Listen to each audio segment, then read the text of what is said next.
አድናቂዎቹ ዘንድ በከፍተኛ ጉጉት ሲጠበቅ የነበረው የዝነኛው ከያኒ ቴዎድሮስ ካሳሁን ቴዲ አፍሮ አዲሱ አልበም ኢትዮሪካ በዓለም ላይ ሪከርዶችን እየሰባበረ ይገኛል። የቴዲ አፍሮ ኢትዮሪካ አልበም ሪከርድ እየሰበረ ካለባቸው ሀገሮች መካከልም ዩናይትድ ኪንግደም ዳስጣል በሙዚቃው ሰንጠረዥ አንደኛ ደረጃ ላይ የተቀመጠ ሲሆን ጀርመን በርካታ የቴዲ ሙዚቃዎችም ሰንጠረዡን እየመሩ ይገኛሉ። በርካታ የቴዲ አፍሮ ዜማዎች ከተሰሙባቸውና ሰንጠረዡን ከሚመሩባቸው ሀገሮች መካከል ካናዳ አንደኛዋ ሆናለች። ከተባበሩት አረብ ኤምሬትስ፣ ዱባይ በርካታ ስራዎቹ ላይ ዳስጣል የሙዚቃውን ዘርፍ አንደኛ ደረጃ ላይ ያስቀምጠውታል። ባህሬን፣ ኩዌት፣ ሳውዲ አረቢያና ኳታር የእነዚህ የገልፍ ሀገራት የሙዚቃ ሰንጠረዦችን በኢትዮሪካ አልበም ስራዎች በከፍተኛ ሁኔታ እየተደመጡና አንደኛ ደረጃን ተቆጣጥረው ይገኛሉ። 5 እስከ 10ኛ ደረጃዎችን የያዙባቸው ሀገሮች ደግሞ አሜሪካ ዳስጣል በሙዚቃው ሰንጠረዥ 4ኛ ደረጃ ላይ ተቀምጧል። ፈረንሳይ የአልበሙ ዋና መታወቂያ የሆነው ዜማ ኢትዮሪካ 4ኛ ደረጃ ላይ ሲቀመጥ ሌሎች ስራዎችን በምርጥ 10 ውስጥ ተካተዋል። ግብጽ በምርጥ 20 ዝርዝር ውስጥ አስቀምጠዋለች። ዮርዳኖስ፣ ኦስትሪያና አውስትራሊያ እና ኖርዌይ እንደ ጀንበርና መሪማ ያሉ ዜማዎች ከ10ኛ እስከ 20ኛ ደረጃ ላይ ተቀምጠዋል። ኢትዮሪካ አልበም ጀንበር የተሰኘው ሙዚቃ ታዲያ ከ3 ሰዓታት ባነሰ ጊዜ ውስጥ ከ1 ሚሊዮን በላይ እይታዎችን በማግኘት ታሪክ ሰርቷል። ጀንበር የተሰኘው ሙዚቃ የሚጀምረው እርፎ መረባ በሚል በወሎ አካባቢ እናቶች በሚመርቁበት ስልት ሲሆን በውስጡ ደግሞ የተለያዩ ድምጾችን አካቷል። እነርሱም በኪነ ጥበብ ባለሙያዎች አለምፀሐይ ወዳጆ የተደረሰው ፀሐይ ደመቀች እና የክፍሌ አቦቻር ኢትዮጵያ ትቅደም መዝሙሮችና የቀዳማዊ ኃይለ ሥላሴን ድምጾች ዋና ዋናዎቹ ሲሆኑ ቴዲ አፍሮም በመጨረሻ ኢትዮጵያ 11ኛው ሰዓት ላይ መሆኗን የሚናገርበት በመሆኑ ልዩ ትኩረትን ይሳብ ሆኗል። 18 ሙዚቃዎችን በውስጡ የያዘው ኢትዮሪካ አልበም ከጀንበር በተጨማሪ በጉራገኛ ስልት የተሰራው ስምምነን፣ ያዞምባ፣ ኢትዮሪካ፣ ዳስጣል፣ አንሳው የተሰኙት ሙዚቃዎች ግጥም ይዘትም አገር ላይ ያጠነጠኑ ናቸው።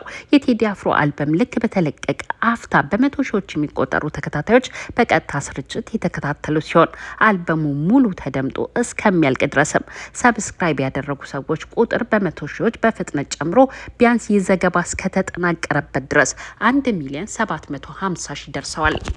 ከያኒው እንደ ወትሮ ስለ ሀገር አንድነት ሰብኳል። ኢትዮጵያ አንድነት እንደሚያምርባትም መስክሯል። የኢትዮጵያ መጪው ጊዜ ብሩህ መሆኑን አሳውቋል። ስለ ፍቅር ዘፍኗል። ስለ ናፍቆት አዚሟል። ጸሐፊ ቴዎድሮስ ካሳሁን ቴዲ አፍሮ በዚህ የሙዚቃ አልበሙ ሰው የራስ መተማመን እንዲኖረው አበረታቷል። ራሱን እንዲገነዘብም ምክር ሰጥቷል። ኢትዮጵያ ትዘምን ሲልም በጉራገኛ በጋሙኛ አበረታቷል። ሰው መሆንን፣ ኢትዮጵያዊ መሆንን፣ የታላቅ ታሪክ ሀገር መሆናችንን አስታውሶናል። ትልቅ እንደነበርን አስታውሷል። አንድነት ኃይል፣ ልዩነት ጌጥ መሆኑንም አልረሳም። የሙዚቃ አልበሙ ከመለቀቁ ቀናት በፊት አንስቶ ዛሬም እንግዲህ ቴዲ አፍሮ መነጋገሪያ ሆኗል። አንድ ታሪክ ዋዜማ ላይ የምንገኝ ይመስላል። ማህበራዊ ሚዲያው በብላቴናው ፎቶ አሸብርቋል። ሞገስና ክርክሩ ካለፉት ወራት የምርጫ ቅስቀሳ በላይ ይሏል። ቴዎድሮስ ካሳሁን ቴዲ አፍሮ በኢትዮጵያ የሙዚቃ ታሪክ ውስጥ ያለው ግዝፈት ሰፊ ነው። ድምፃዊ ቴዎድሮስ ካሳሁን ቴዲ አፍሮ ከመጀመሪያው አልበሙ እስካሁን ድረስ ያሉ ሙዚቃዎቹን ላዳመጠ ሰው ቴዲ አፍሮ ብስል ሙክክ ያለ ፖለቲከኛ መሆኑን ይገነዘባል። የሚወዱት ንግስናን ሰጥተውታል። ድምፃዊ ቴዎድሮስ ካሳሁን ቴዲ አፍሮ በ1993 ዓ.ም ባወጣው አልበሙ ሺህ ማንደፍር የተሰኘው ሙዚቃ በብዙዎቻችን ልብ ውስጥ ቦታ አለው።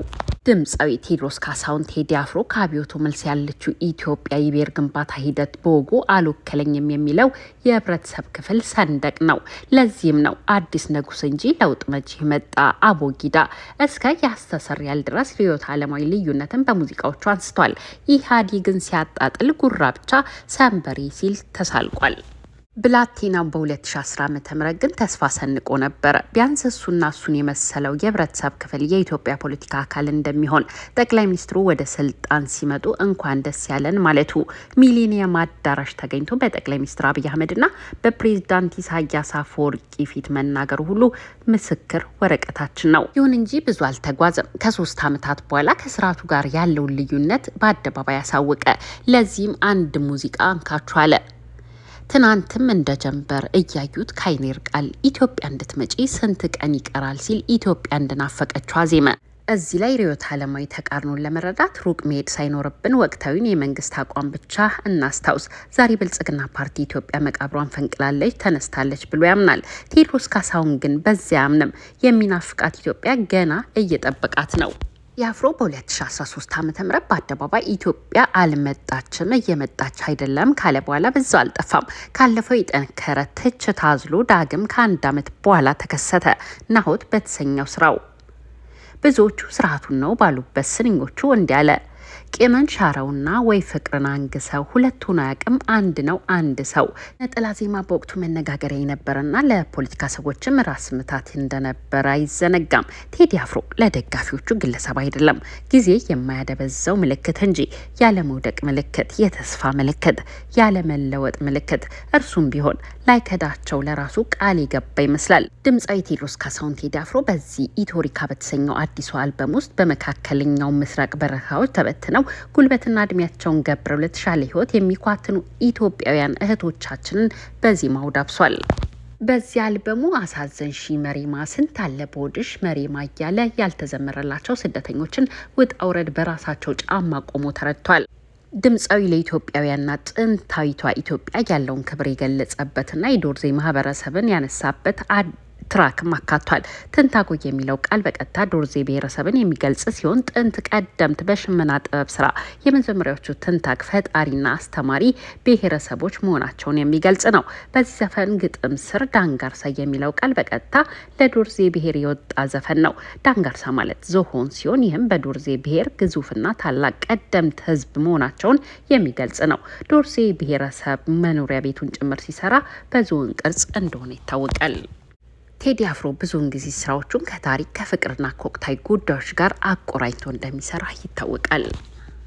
ውድና የተከበራችሁ አድማጭ ተመልካቾቻችን የቴዲ አፍሮን ኢትዮሪካን አልበም እንድታጣጥሙ እየጋበዝን እንሰናበታለን። ወዳችሁና ፈቅዳችሁ ስላዳመጣችሁን አብራችሁን ስለነበራችሁ ከልብ አመሰግናለሁ።